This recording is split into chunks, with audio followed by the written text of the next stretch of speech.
খড়গপুরের এক জাগ্রত কালী মন্দিরের কাহিনী। নমস্কার বন্ধুরা, স্বাগত আমাদের চ্যানেলে। সম্পূর্ণ তথ্যটি সংগ্রহ করা আপনাদের কাছে অনুরোধ, ভিডিওটি আপনারা সম্পূর্ণ দেখুন। পশ্চিম মেদিনীপুর জেলার খড়গপুরে পুরাতন মালঞ্চে রয়েছে দক্ষিণাকালীর মন্দির। যদিও মন্দিরটি মালঞ্চ ডাকাতকালীর মন্দির নামেই জনপ্রিয়। মন্দিরের দেবী ডাকাতকালী হিসাবেই পরিচিতা। 3 শতক পেরিয়ে আজও ভক্তরা ভিড় জমান এই মন্দিরে। মন্দিরের বয়স প্রায় 300 বছরেরও বেশি। প্রতিষ্ঠা ফলক অনুসারে মন্দিরটি 1712 সালে নির্মাণ করা হয়েছিল। গোবিন্দরাম রায় এই কালী মন্দির প্রতিষ্ঠা করেন। বাংলার নিজস্ব স্থাপত্য শৈলী চারচালায় মন্দিরটি নির্মিত। মন্দিরের গায়ে রয়েছে টেরাকোটার কাজ, তাতে শোভা পাচ্ছে রামায়ণ মহাভারতের দৃশ্য। মারাঠা দস্যু বর্গী নেতা ভাস্কর পণ্ডিত এই মন্দিরেই থাকতেন। তখনও জনবসতি গড়ে ওঠেনি। জঙ্গলে ঘেরা মালঞ্চে তখন হিংস্র জীবজন্তু দৌড়ে বেড়াতো। এই মন্দিরে 18 শতকে আত্মগোপন করেছিলেন বর্গী নেতা। কোথাও বেরোনোর আগে মন্দিরে পুজো দিয়ে বেরোতেন। বর্গীদের কাজ ছিল লুটপাট। লুঠে বেরানোর আগেও মা কালীর পুজো দিতেন ভাস্কর। সেই থেকেই মন্দিরে মা ডাকাতকালী হিসাবেই পরিচিত পায়।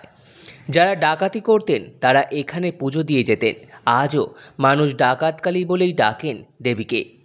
প্রত্যেক বছর কার্তিক মাসের অমাবস্যায় ধুমধাম করে এখানে মা কালীর পুজো অনুষ্ঠিত হয়। কালী পুজোর দিন প্রচুর ভক্তের ভিড় হয় এখানে। কালী পুজোর দিন তন্ত্রমতে মায়ের পুজো হয়। বছরের অন্যান্য দিন বৈষ্ণবতে হয় মায়ের পুজো। দেবী ভীষণ দর্শনা।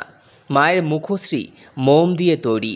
ভিতরে পাথরের কলসের ওপর মোমের প্রলেপ দিয়ে দেবী কালিকার বিগ্রহ তৈরি করা হয়েছে। কলসের ভিতরে থাকে অষ্টধাতু দুর্গামূর্তি।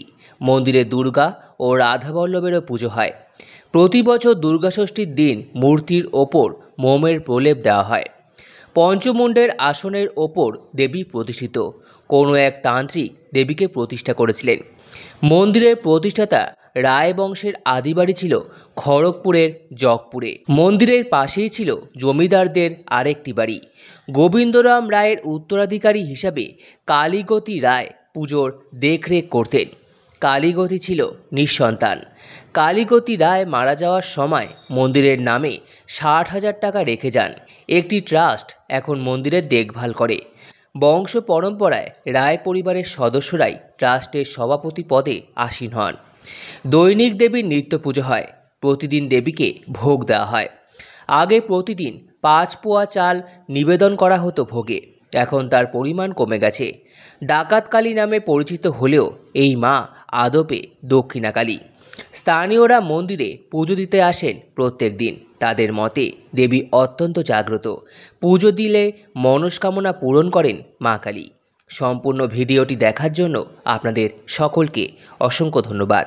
ভিডিওটি ভালো লেগে থাকলে লাইক, কমেন্ট, শেয়ার এবং চ্যানেলটিকে অবশ্যই সাবস্ক্রাইব করুন। ধন্যবাদ।